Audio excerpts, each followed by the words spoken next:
Hey guys, welcome. कैसे हो आप सब? तो आज मैं बात करने वाला हूँ 2067 मूवी के बारे में। यस, ये मूवी का नाम है। ये अभी 2 अक्टूबर 2020 को रिलीज हुई है और ये एक साईफाई जॉनर की कैटेगरी में आती है। और पहले रिव्यू की बात करें तो साईफाई फैंस के लिए हाईली रिकमेंडेड है ये मूवी। मुझे पर्सनली काफी पसंद आई, बट इसके रिव्यू काफी मिले जुले आ रहे हैं। कोई इसको 1 स्टार दे रहा है तो कोई 10 आउट ऑफ 10। ये सबके टेस्ट की बात होती है। सो मूवी पे आते हैं तो इसके टाइटल से ही पता चल रहा होगा, मूवी फ्यूचरिस्टिक है। ईयर 2067 में मूवी स्टार्ट होती है और मूवी टाइम ट्रेवल पे बेस्ड है। तो चलिए छोटा सा इंट्रो देखते हुए शुरू करते हैं। And you all just have to sit down, keep calm and listen to me.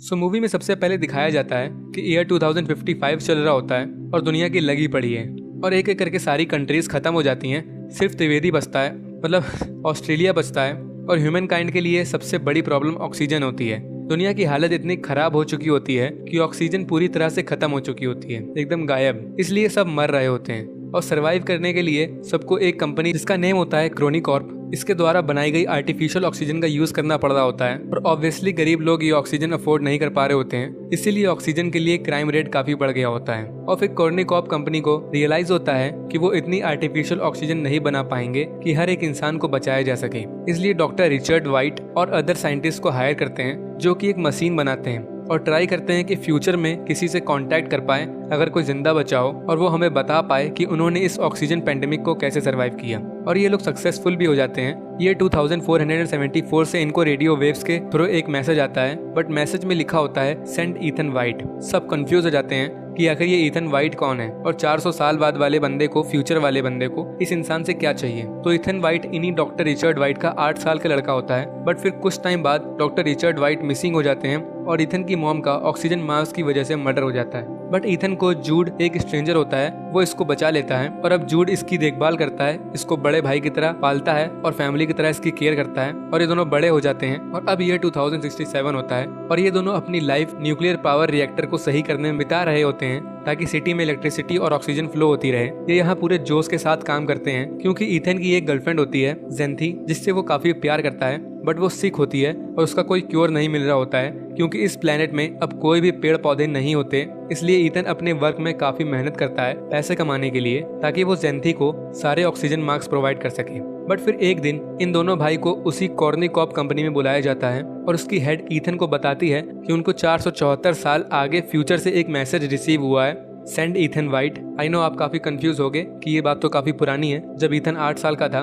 But अभी आगे मैं एक्सप्लेन करूंगा। Back to the story. फिर ये कंपनी की हेड ईथन से बोलती है कि तुमको हम टाइम मशीन से टाइम में आगे भेजेंगे जैसा वहाँ के लोग चाहते हैं और तुम उन लोगों से मिलोगे और पता करोगे कि सर्वाइव कैसे करे इस पेंडेमिक को। बट प्रॉब्लम ये होती है कि साइंटिस्ट बस ईथन को फ्यूचर में भेज सकते हैं, बट वापस आने का रास्ता उसे खुद ढूंढना पड़ेगा। और ऑब्वियसली ईथन डर जाता है और जाने से मना कर देता है क्योंकि उसको जेंथी की फिक्र होती है। बट जूड और जेंथी इसको समझाते हैं कि दुनिया को सेव कर सकते हो तुम।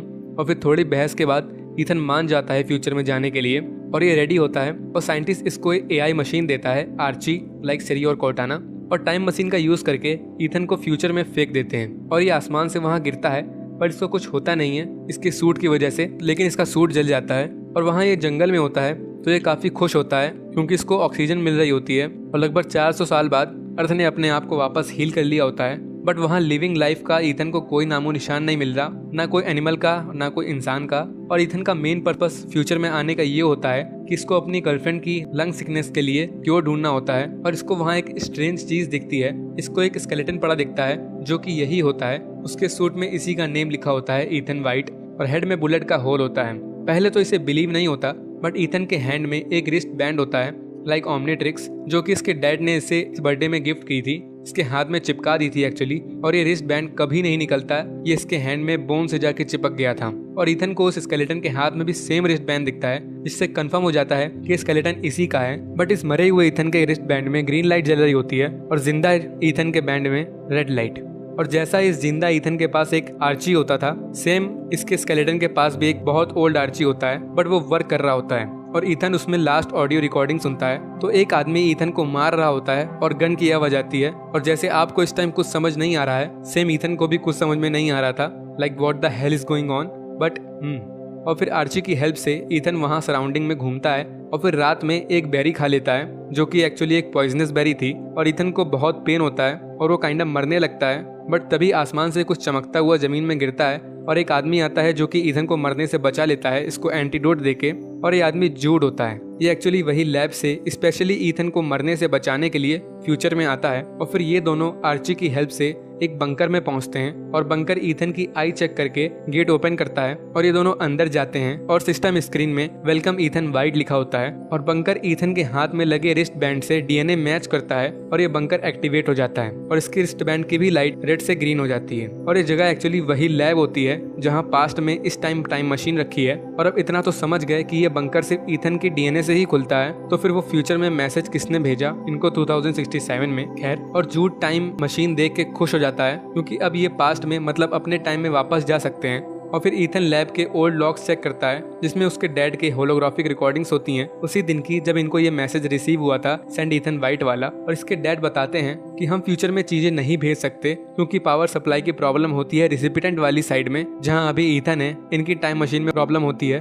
और तभी 2474 की लैब में 4 घंटे का काउंटडाउन शुरू हो जाता है टाइम मशीन के चालू होने का और इन दोनों को वापस घर जाने का। बट तभी इस सिटी की पावर सप्लाई गायब हो जाती है और इनके पास 4 घंटे होते हैं इसको सही करने के लिए, वरना ये दोनों वापस नहीं जा पाएंगे अपने टाइम में। इसलिए इनको सिटी के न्यूक्लियर रिएक्टर को जाके सही करना होगा ताकि पावर वापस आ सके। और ये दोनों निकलते हैं और सिटी को जाके फर्स्ट टाइम देखते हैं तो ह्यूमन काइंड पूरी तरह से खत्म हो चुकी होती है, एक इंसान का नामो निशान नहीं होता है। और ईथन पहले जेंथी के क्लासरूम जाता है जहाँ इसकी वाइफ का स्केलेटन और उसके स्टूडेंट्स के स्केलेटन पड़े होते हैं, तो ईथन पूरी तरह से टूट जाता है। और एक्चुअली यहाँ से मोस्ट कंफ्यूजिंग चीज स्टार्ट होती है जब ईथन अपने सो कॉल्ड भाई से ही बहस करने लगता है, उस पे ही शक करने लगता है कि तुम यहाँ क्यों आए, कॉर्निकॉर्प कंपनी ने मेरी जान बचाने के लिए कोई मेडिक या कोई सोल्जर क्यों नहीं भेजा, उन्होंने तुमको क्यों भेजा। और फिर ईथन फिर से उस आर्ची की रिकॉर्डिंग सुनता है तो इसको रियलाइज होता है अदर पर्सन जो ईथन को गोली से मार देता है वो एक्चुअली जूड की ही वॉइस होती है और जूड को कोई आइडिया नहीं होता है कि यहाँ क्या चल रहा है। और जूड गन निकाल के ईथन के ऊपर तान देता है। अब ये गन कहाँ से आई, really what the hell is going on.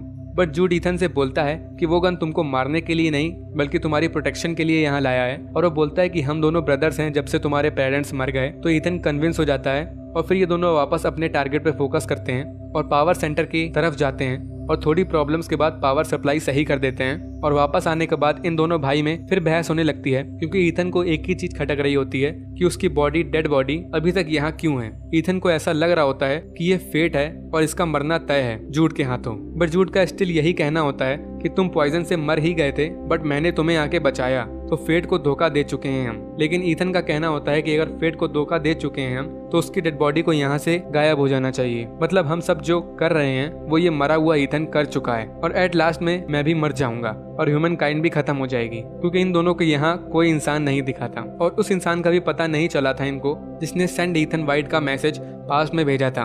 और फिर ईथन और ओल्ड लॉग्स चेक करता है जिसमें इसको पूरी सच्चाई दिखती है कि डॉक्टर वाइट समझ जाते हैं कि कॉर्निकॉर्प की हेड के इरादे दुनिया बचाने के नहीं है, इसको सिर्फ अपनी और अपने कुछ लोगों की फिक्र है और इसलिए वो फ्यूचर में जाके न्यू लाइफ शुरू करना चाहती है। और डॉक्टर वाइट उसके प्लान में साथ देने से मना कर देते हैं और ये हेड डॉक्टर वाइट को मार देती है और ईथन की मॉम को भी मरवा देती है। और जूड एक्चुअली में कॉर्निकॉर्प के लिए ही काम करता था और इसको ईथन का गार्डियन बना दिया गया था ईथन के पेरेंट्स के डेथ के बाद और केयर करने के लिए बोला गया था क्योंकि ये कॉर्निकॉर्प की हेड जानती थी ईथन ही इन सब की है, उसी के डीएनए से लैब ओपन होगी। और ये देख इन दोनों भाई की काफी लड़ाई होती है और ईथन अपना प्लान बदल देता है यहाँ से वापस पास्ट में जाने का। और फ्लैशबैक में पास्ट के 2067 का सीन दिखाते हैं कि कॉर्निकॉर्प की हेड रेडी होती है ईथन के वापस आने के लिए और उसने कुछ लोग जमा कर लिए होते हैं जिनको ये फ्यूचर में ले जाने के लिए तैयार कर रही होती है और अपना तो खुद जाती है। और इसका प्लान था जब ईथन यहाँ आएगा तो उसको गोली मार देंगे और हम फ्यूचर में चले जाएंगे। बट इस टाइम ईथन काइंडा समझ गया था कि अगर ये वापस गया तो वो लोग मुझे मार देंगे। बट जूड का कहना होता है वापस चलो और अब जूड ईथन पे गन तान देता है, को मारना ही वाला होता है क्योंकि वो प्लान के हिसाब से नहीं चल रहा होता। बट ईथन जूड के लिए सच में छोटे भाई जैसा होता है और ईथन बोलता है कि हम दुनिया बदल सकते हैं, इसलिए जूड अपने आप को रोकने के लिए अपना ही भेजा उड़ा देता है ताकि वो ईथन को कुछ ना कर सके। और ईथन जाके स्क्रीन पे वही मैसेज टाइप करता है, सेंड ईथन वाइट। जी हाँ, जिस आदमी को ये ढूंढ रहा था जिसने ये मैसेज भेजा होता है वो एक्चुअली यही होता है, इसी ने पास्ट में वो मैसेज भेजा था। आप सबने डार्क देखी होगी, पास्ट फ्यूचर प्रेजेंट सब कनेक्ट होते हैं और ये अपने आप को वापस अपने टाइम में भेजने की जगह पेड़ पौधे वापस पास्ट में भेज देता है और वो रिकॉर्डिंग भी भेजता है जिसमें ये हेड मिस्टर वाइट को मार रही होती है और अपनी गर्लफ्रेंड के लिए क्योर भी भेजता है और अपना फ्यूचर में अकेला रह जाता है और अपने भाई को बरी करता है। और तब इसे रियलाइज होता है कि यहाँ बटरफ्लाई आ गई है, मतलब लिविंग थिंग, और इसकी डेड बॉडी का स्केलेटन भी अपने आप गायब हो जाता है और ये भाग के उसी जगह जाता है जहाँ पहले सिटी तबाह दिख रही थी, बट अब वहाँ पर एकदम न्यू सिटी होती है और पूरी डेवलप्ड हो चुकी होती है और ये 2474 होता है, तो बहुत ज़्यादा डेवलप हो चुकी होती है और मूवी इसी पॉइंट में ख़त्म हो जाती है। अब मुझे पता है कि बहुत कंफ्यूजन होगी, तो मैं पूरी एंडिंग को शॉर्ट में और रियल फॉर्मेट में क्लियर कर देता हूँ। छोटा इथन और उसके पापा डॉक्टर वाइट, इन दोनों की फादर सन रिलेशनशिप बड़ी अच्छी होती है, बट डॉक्टर वाइट के पास और भी काम होते हैं, लाइक टाइम मशीन बनाने के और फ्यूचर में लोगों से कांटेक्ट करने के, और ये सक्सेस भी हो जाते हैं। बट जब फ्यूचर से इनको फर्स्ट मैसेज आता है कि सेंड इथन वाइट, तो डॉक्टर टेंशन में आ जाते हैं और सबसे पहले जाके अपने बेटे के हाथ में वो रिस्ट बैंड चिपका देते हैं ताकि यही उस लैब को एक्टिवेट कर सके।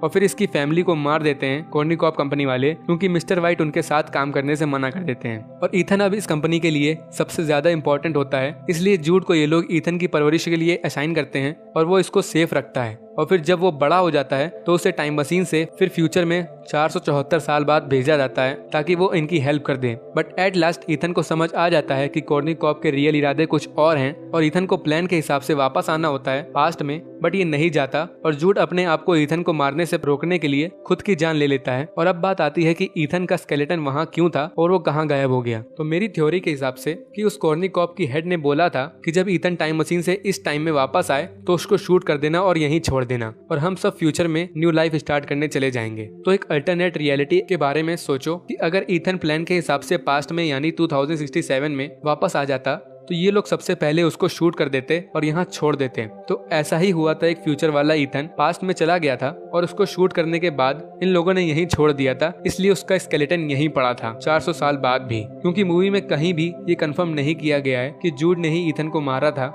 यहाँ तक उसने आर्ची में अपनी और जूड की फाइट की वीडियो रिकॉर्डिंग भी देखी थी, बट गन शॉट वाला सीन वो नहीं देख पाया था, उसको हाइड कर दिया गया था, सिर्फ गन शॉट की साउंड नहीं थी। तो मुझे तो बस यही एक्सप्लेनेशन समझ आया।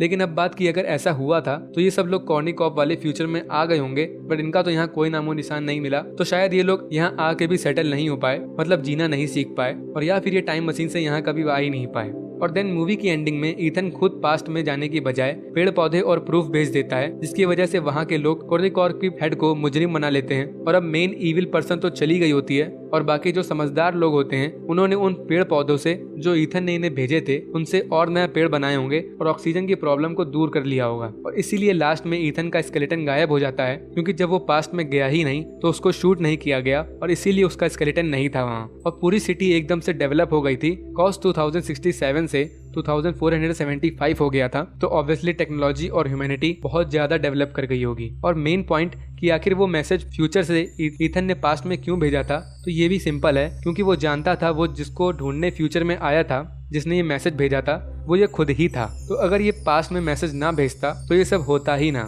जो अभी ये हो रहा है। और पास्ट प्रेजेंट फ्यूचर सब कनेक्ट होते हैं तो कोई और ही अल्टरनेट रियलिटी क्रिएट हो जाती, इसीलिए इसको वो मैसेज भेजना ही पड़ा। फाइनली खत्म। सो गाइस, आई होप कि आपको सब समझ आ गया होगा। कमेंट करके बताना कैसी वीडियो लगी, एंड इस वीडियो के लिए इतना ही। पसंद आई तो लाइक कर देना एंड शेयर कर देना, एंड सपोर्ट के लिए प्लीज सब्सक्राइब कर देना। सो सी यू सून, बाय बाय।